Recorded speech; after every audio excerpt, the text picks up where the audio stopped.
What is up, YouTube? We're back at it again. E equals MCU. Got a story here. It came out a few days ago. I just wanted to go over this information. I thought it was very, very interesting. This comes to us by way of my man Charles Murphy, my fellow Detroit sports fan out there. This comes from Charles Murphy's website, The Murphy Multiverse, and this is a segment that he has here, and it's just called Connecting Imaginary Dots. This particular one is about Sony's Spider-Woman film that's been speculated about, and will it be set in the MCU? So let's dive into this. Alright guys, so in this article he states that Spider-Woman is a Sony Pictures film and it is entirely separate from Madam Web. But there's something very interesting.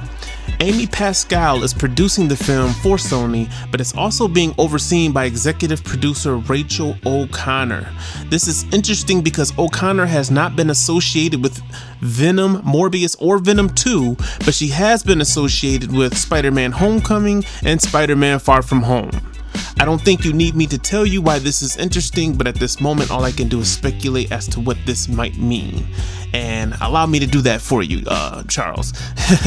I think that from this information that he's plucking that, and I did the research on it myself, this Rachel O'Connor may very well be Feige in training for Sony.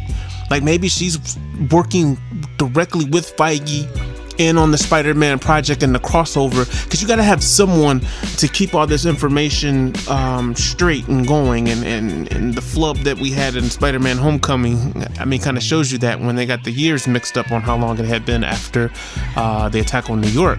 So you know, maybe she's overseeing this and running this, and this is a joint thing that is not necessarily through the studios. So let's go on in this article. Charles Murphy goes on to say that Jessica Drew is set to be the star of the Spider-Woman film. That is a stone cold fact. The character is co-owned by Sony and Disney. Marvel Studios can use Jessica Drew but cannot call her Spider-Woman. In conjunction with the information I stated above, this situation becomes much more interesting to me.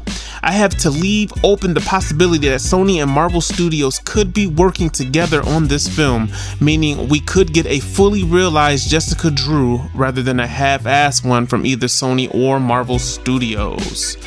It also says, be careful though, because as of now, there's no proof of this.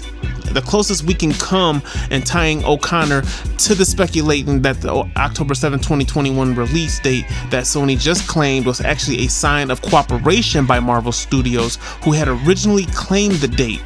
Of course, this would put Drew on the board for some of the big upcoming MCU storylines, including a potential Secret Invasion adaptation, so fingers are crossed. My guess is we'll know something of this. We'll know very soon. So that's what he has in the article, and I could not agree more.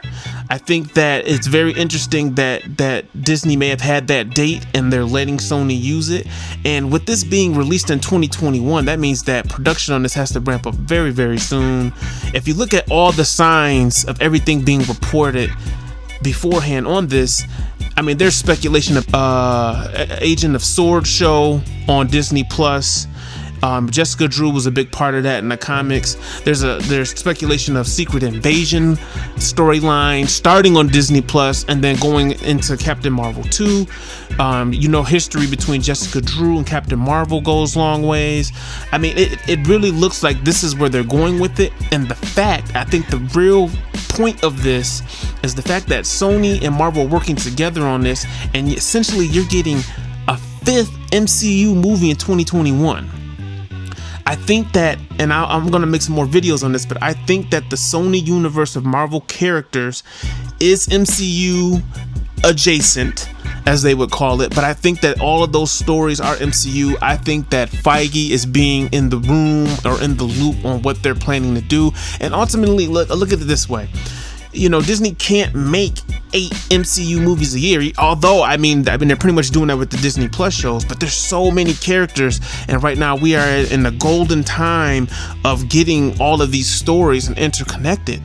And I don't think that they're gonna just do one storyline like they did for the first 3 phases of the MCU. I mean, if you look at those movies, they all had to do with not all of them, but most of them had to do with the stones and getting the stones and setting that whole thing up.